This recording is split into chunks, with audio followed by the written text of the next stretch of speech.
Place maintenant à votre chronique Le Monde Afrique. Laureline Savoie nous a rejoint. Laureline, vous nous dévoilez ce soir une belle histoire, celle d'un Sénégalais qui a marqué le nord de la France et même au-delà jusqu'en Belgique. Oui, alors je vous propose de regarder ce vitrail qui apparaît à l'écran. On y voit cet homme habillé avec un costume cravate, derrière un drapeau du Sénégal et puis un baobab avec cette mention juste en dessous au cher monsieur Mamadou qui m'a sauvé la vie, signé la marquise. Alors ce vitrail a été acquis en octobre dernier par le musée de la ville de Roubaix, la ville du nord de la France, le musée La Piscine. Et depuis, eh bien, c'est tout un pan de l'histoire de la région qui s'est réveillé.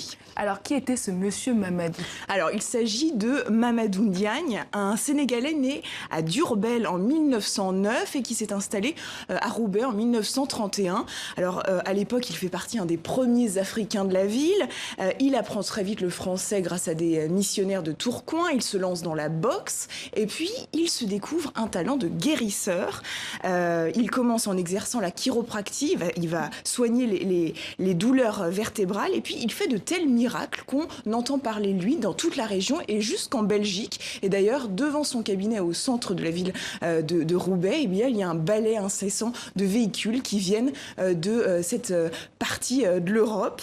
Ce qui est aussi intéressant, ce que racontent les gens de l'époque, c'est que les médecins qui finalement avaient des problèmes avec leurs patients, qui ne savaient pas leur trouver de remède, les envoyaient finalement voir Mamadou Ndiagne. Et ce succès n'a pas plu à tout le monde. Alors effectivement, certains médecins un peu jaloux ont porté plainte contre lui pour exercice illégal de la médecine. Il a été cité en justice 22 fois à peu près 15 ans. Et lors de son dernier procès, c'était en 1967, eh bien, près de 300 personnes, 300 patients qui venaient de la Sarthe, de Paris, mais surtout de la Belgique, eh bien, sont venus le soutenir et montrer que c'était une personne qui avait, pour beaucoup, changé leur vie.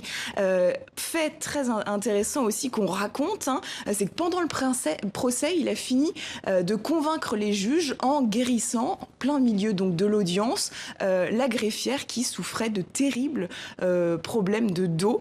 Alors, à l'issue de tout ça, il a été interdit d'exercer, mais on lui a quand même redonné son matériel. Donc implicitement, on lui disait « tu peux continuer, mais sois un peu plus discret ». C'est ce qu'il a fait. Il a continué jusqu'à sa mort en 1985. Il avait 75 ans. Puis il est devenu une figure locale.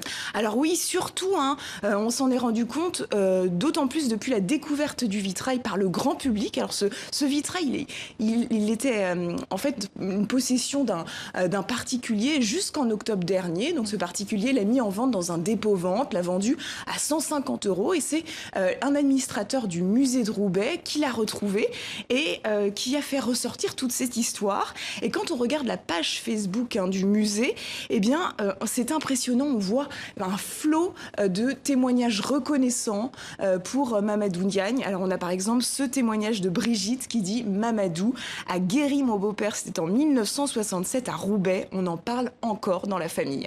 Et le guérisseur est donc entré dans la postérité. Oui, alors il faudra attendre octobre prochain, date de la fin des travaux d'extension du musée, parce que le musée va être étendu à toute une partie de l'histoire de Roubaix, pour que le public ait enfin accès à ce vitrail, à cette figure, ce portrait d'ailleurs qui recèle encore de nombreux mystères, parce qu'on ne sait toujours pas qui est cette fameuse marquise qui a offert ce vitrail à Mamadou Ndiagne. Un article donc à découvrir sur le site du mondeafrique.fr.